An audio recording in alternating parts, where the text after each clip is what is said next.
আমার জীবনে একবার ঢোকার তৌফিক দিয়েছিলেন, আলহামদুলিল্লাহ। আমার চোখের সামনে অনেক রাজা বাদশা আমার চোখের সামনে ঢুকছে, জীবনে বহুবার আল্লাহ নিয়েছেন। বাইরে দাঁড়ায় এতিমের মতো কাঁদছি যে আল্লাহ এই ঘরটার মধ্যে যদি একবার। সেই যুদ্ধের মীমাংসা বৈঠক আহ্বান করলেন বাদশা ফাহাদ, তাতে পৃথিবী থেকে 400 মেহমানদেরকে দাওয়াত দিলেন মীমাংসা বৈঠকে। কেমনে কেমনে আমার মতো একটা ভাঙ্গা ছেঁড়া মানুষও দাওয়াত পাইল। আমি তখন যখন প্লেনে উঠেছি তখন আমার মনের মধ্যে একটা চিন্তা হলো, সারা জীবন যে আশাটা করতেছিলাম আল্লাহ যদি এইবার এটা পুরো করতেন। আমাদেরকে হোটেলে নিয়ে জায়গা দেওয়া হলো। এশার নামাজের পর একটা ব্রিফকেস দিল সমস্ত মেহমানদেরকে। ব্রিফকেসের ভিতরে কাবা শরীফের গেলাপ পাইলাম, আতর পাইলাম, জায়নামাজ পাইলাম, আর পেলাম অনুষ্ঠান সূচি। অনুষ্ঠান সূচিতে লেখা 3 দিনের সমাপনী দিবস, 3 দিন কনফারেন্সের শেষ দিন, ওটা বৃহস্পতিবার দিবাগত রাত, শুক্রবার সকাল 7:30টায় মেহমানদের জন্য কাবা শরীফের দরজা খুলে দেওয়া হবে। আমি তো পড়িয়া আমার চোখে তখন পানি এসে গেছে। বৃহস্পতিবার রাত্রে সকালের অপেক্ষার করিনি, গোসল করে নতুন কাপড় চোপড় পরে সারা রাত তাওয়াফ করেছি, নামাজ পড়েছি, সকালের অপেক্ষা করেছি। ফজরের নামাজের পরই আর্মি এসে ঘিরে ফেলেছে কাবা শরীফ। যারা ভেতরে তাওয়াফ করতেছিল তারা বেরিয়ে গেল, মাতাফের কিছু জায়গা তারা আটকে ফেললো, বাইরের থেকে তাওয়াফ হবে। কাবা শরীফের পাশটা খালি। প্লেনে ওঠার মতো বিরাট সিঁড়ি এসে হাজির হয়ে গেল। আমি তো সারা রাত থেকে তৈরি, আমার চিন্তা আমি আগে উঠবো, কিন্তু পারলাম না। তৎকালীন আজাদ কাশ্মীরের প্রেসিডেন্ট সর্দার আব্দুল কাইয়ুম উঠে পড়লেন আগে। 2 নম্বরে উঠলেন রাশিয়া এবং আফগানের যুদ্ধের নেতৃত্ব দিয়েছিলেন আব্দুর রব আস-সাইয়াফ আর-রাসূল, তিনি আফগান মুক্তিযুদ্ধের সর্বাধিনায়ক, তিনি উঠলেন। 3 নম্বরে আল্লাহ তার গোলামকে চান্স করে দিলেন। ভিতরে ঢুকে তখন তো আর কাবা একদিকে নাই, চারদিকে কাবা, চারদিকে দুরাকাত নামাজ পড়ে আল্লাহর ঘরের মাঝখানে সেজদায় পড়ে গেলাম। প্রায় আধা ঘন্টা জনমের মতো কাঁদলাম, যা মনে আসলো বলতে থাকলাম। হঠাৎ আমার মনে চিন্তা আসলো, আমি বুঝি অন্যান্য মেহমানদের উপরে জুলুম করতেছি, কারণ এই ঘরের মধ্যে 20-22 জনের বেশি লোক ধরে না। তো আমরা যত দেরি করব তাদের উঠতে তত দেরি হবে। তাড়াতাড়ি উঠলাম।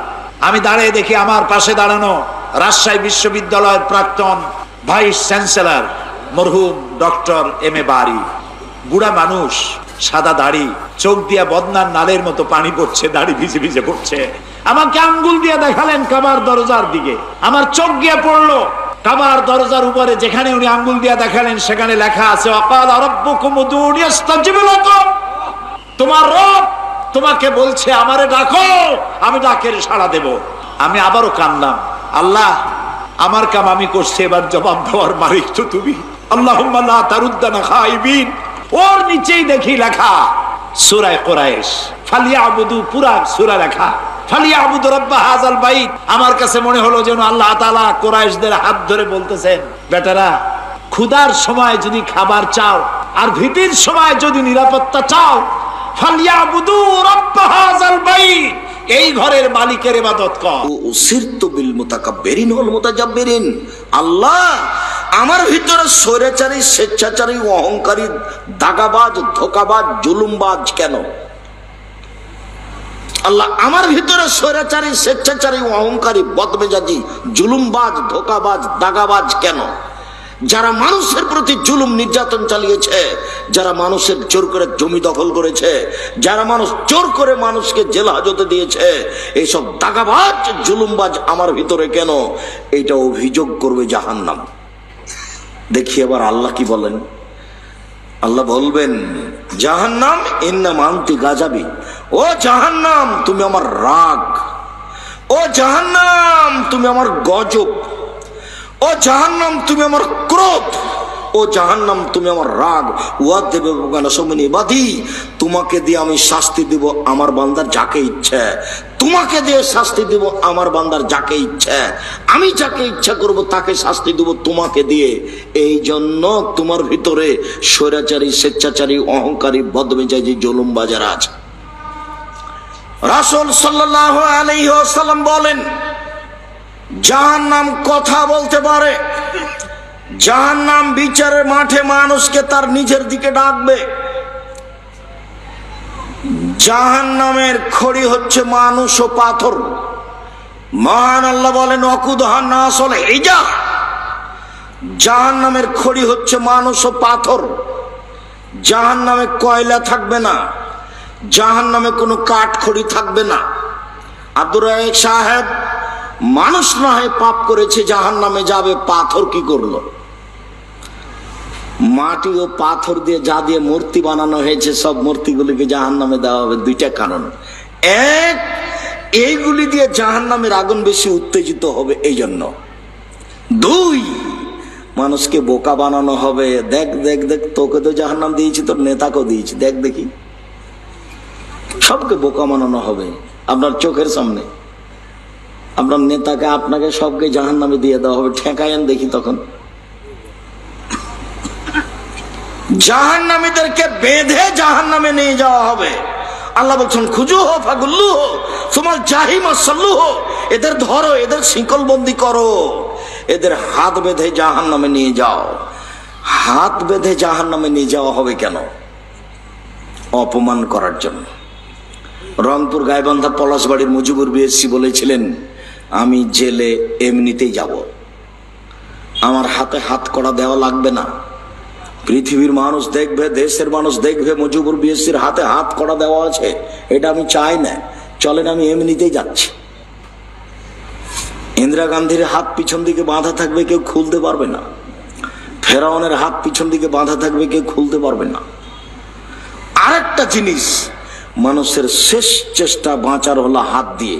একটা রিক্সা এলে ধাক্কা লেগে গেছে, রিক্সা এসে আপনি হাত দিয়ে নিজেকে বাঁচাতে গেছেন, তো হাত তাকে যখন জাহান্নামে নিক্ষেপ করা হবে, মুখের ভরে ধাক্কা দিয়ে ফেলে দিয়ে পা ধরে ছেঁচড়ে নিয়ে যাওয়া হবে, তখন ও যেন তার হাতটাকে দিয়ে জাহান্নামকে নিজেকে ঠেকাতে না পারে, নিজেকে বাঁচানোর চেষ্টা করতে না পারে। এই জন্য এইভাবে থাকবে। আল্লাহ তাআলা বলছেন লাইসা লাহুম তামুন ইল্লা মিন জারি', কাঁটাযুক্ত গাছ ছাড়া তাদের জন্য কোনোই খাদ্য থাকবে না। এ কথা আল্লাহ বলেন। জাহান্নামের উল্লেখযোগ্য শাস্তি হচ্ছে আগুন। মহান আল্লাহ বলেন কুল্লামা নাজিজা জুলুদুহুম বাদদালনাহুম জুলুদান গায়রাহা, যতবার চামড়া জ্বলে যাবে ততবার রেডি করা হবে, যতবার চামড়া জ্বলে যাবে ততবার রেডি করা হবে। আল্লাহ তাআলা বলছেন সাউরহিকুহুম সাউদা, তাকে আগুনের পাহাড়ে উঠতে বলবো, নামতে বলবো, উঠতে বলবো, নামতে বলবো, উঠতে বলবো, নামতে বলবো। রাসূল সাল্লাল্লাহু আলাইহি সাল্লাম বলছেন মিনহুম মা ইয়াকুনা কাবাইহে, কারো কারো আগুন হবে টাকনো পর্যন্ত। অমিনহুম মা ইয়াকুনা রকবাতাই হে, কারো কারো আগুন হবে হাঁটু পর্যন্ত। অমিন মায়ে কোনাল হাকুয়াই হে, কারো কারো আগুন হবে কোমর পর্যন্ত। অমিন মায়ে কোনাল তারকুয়াতেহি, কারো কারো আগুন হবে নাক পর্যন্ত, গলা পর্যন্ত। এই পর্যন্ত তার হবে আগুন, এইভাবেও থাকবে। রাসূল সাল্লাল্লাহু আলাইহি সাল্লামের নারকুম জুজুমিন সাবিরান না জুজান মিন নারে জাহান্নাম, তোমাদের বাড়িতে যে আগুন আছে এর চেয়ে 69 গুণ ক্ষমতা বেশি জাহান্নামের আগুনের। এক মিনিট, যেই খড়ের ওপরে বসে আছেন গরুকে খাওয়ান, সেই খড় দিয়ে ভাত রান্না করলে যত সময় লাগবে, কাঠের খড়িতে ভাত রান্না করলে তার চেয়ে কম সময় লাগবে। কাঠের খড়িতে ভাত রান্না করতে যত সময় লাগবে, তেঁতুল কাঠের খড়িতে তার চেয়ে কম লাগবে। তেঁতুল কাঠের খড়িতে ভাত রান্না করতে যত সময় লাগবে, গ্যাসের চুলায় তার চেয়ে কম লাগবে।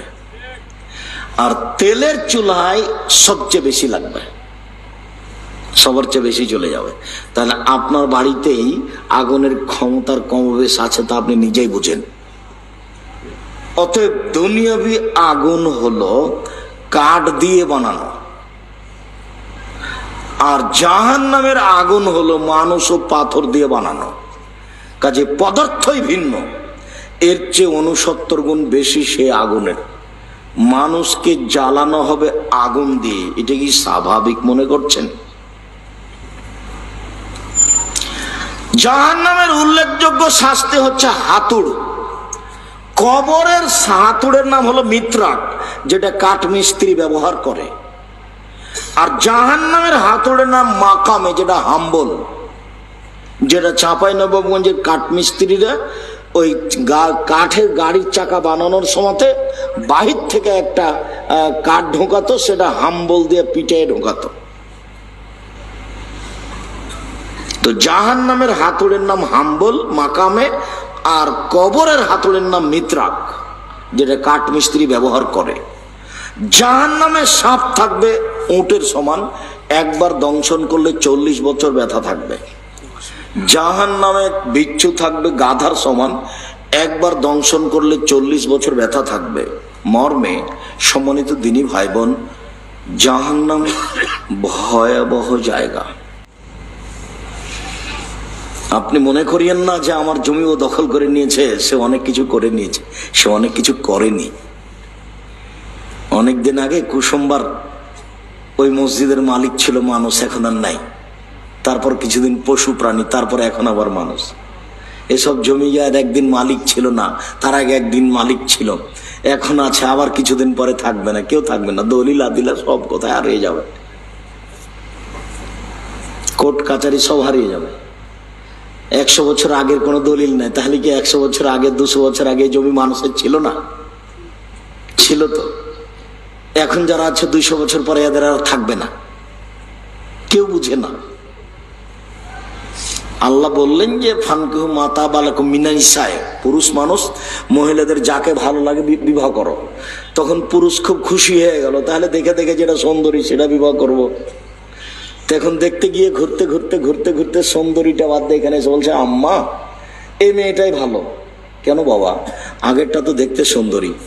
আম্মা দেখতে সুন্দরী বটে, কিন্তু ওদের বাড়িতে কেন জানি খুব একটা সম্মান বোঝা গেল না, এখানে কোনো ভালো লাগছে আম্মা। তা ঠিক আছে এটাই নেও। তো কই পছন্দ তো ওইটা ছিল। ঘুরতে ঘুরতে এখানে যে উপরে ফায়সালা আছে, এ মনে করছে খুশি হয়ে গেছে।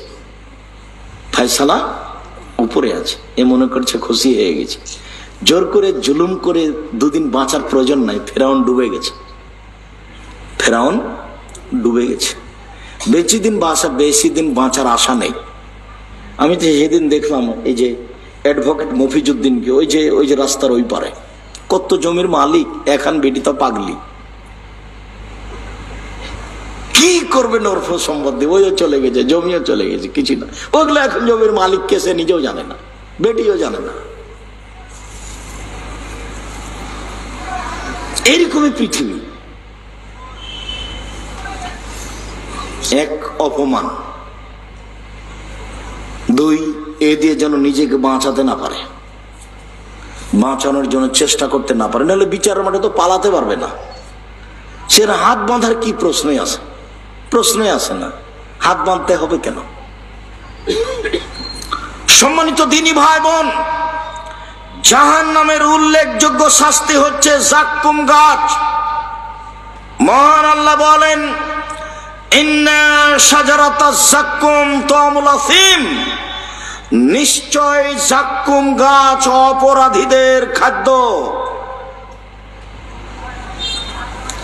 কাল মুহলে ইয়াগলি ফিল বুতুন কাকালিল হামিম, তলানি তেলের মতো পেটের ভিতরে যাওয়ার পরই একবারে উথাল পাথাল করে উঠবে, এবং পেটে সেই জাক্কুম ফুটন্ত ভাবে ফুটতে থাকবে। দেগের উপরে পানি যেমন জ্বলন্ত পানি, ফুটন্ত পানি যেমন টকবক করে ফুটতে থাকে। মহান আল্লাহ বলেন, আযালিকা খায়রুন আম শাজারাতুজ জাক্কুম, জান্নাতের ফলাফল ভালো না জাক্কুম গাছ?